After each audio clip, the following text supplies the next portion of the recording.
What do you do when you've fallen off the path, strayed from your goal, or allow yourself to slip? Do you start to berate yourself for it and keep going in a downward spiral? Or do you pick yourself up and learn how to keep going? Well, in this video, I'm going to explore a few ways that we can learn to keep going.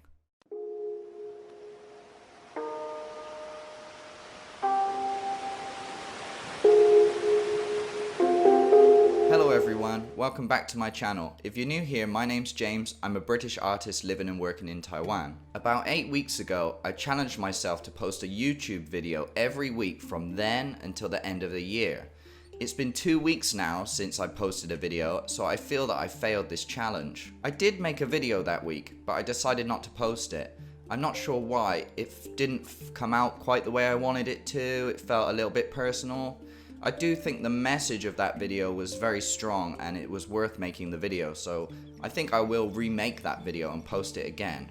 However, because it's been 2 weeks since I've posted a video, I allowed myself to fall off track a following week, and this week I didn't want to make it a third week, so I thought what better way to make a video than to talk about these struggles and how I'm gonna pick myself back up and keep going. Sometimes we are too hard on ourselves when we fall off the path.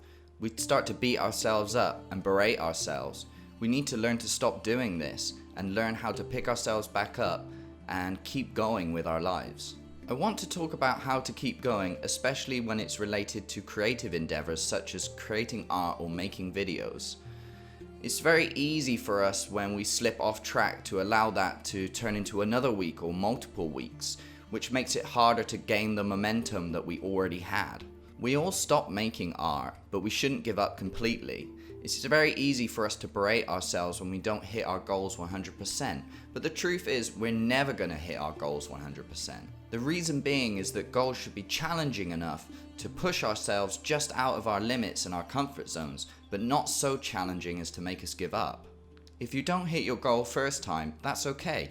You need to learn to reorientate yourself, aim back at the target and go for it again. But how do we do that? You have to take some time to reconnect with yourself and work out what's most important to you. This means turning off the TV, putting your phone in airplane mode, and taking some time to reconnect with that part of yourself that wants to create things. It's too easy to get caught up consuming content and watching other people's creative endeavors instead of following your own path. Austin Kleon puts it well in his book, Keep Going. He says, quote, "Lots of people want to be the noun without doing the verb. They want the job title without the work. Let go of the thing you're trying to be, the noun, and focus on the actual work you need to be doing, the verb. Doing the verb will take you someplace further and far more interesting." End quote. If you want to be an artist, make art. If you want to be a YouTuber, create videos. If you want to be a writer, then write. Focus on doing and you will become. Next, realize that you only need to focus on the task that needs to be done now. It's so easy to get caught up thinking about all the things we need to do, which leads to procrastination. You can only focus on one thing at a time. For example, if you want to be a successful YouTuber, you have to make hundreds of videos before your channel will get any traction. However, you can only focus on the video you have to create today. You shouldn't be thinking about all those videos that you want to create in the future. Or if you're making art, you shouldn't think about all the different art projects you want to do. At some point, you have to choose one and just go for it. Which is why you should try and enjoy the process when you're creating. If you're not enjoying the process of doing the actual work, then what is the point? Another way to keep going is just to start small. Write one sentence or just set up your art materials. This sets in motion the process of doing. Once you start doing something, it's easier to build that momentum and turn those smaller things into bigger things. Try to break bigger tasks down into smaller manageable chunks and just focus on one task at a time.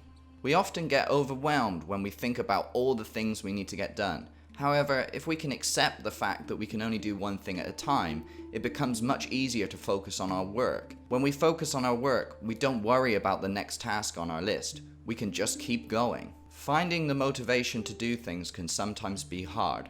However, Telling ourselves that we have a lack of motivation is just a myth that we tell ourselves in order to not get started.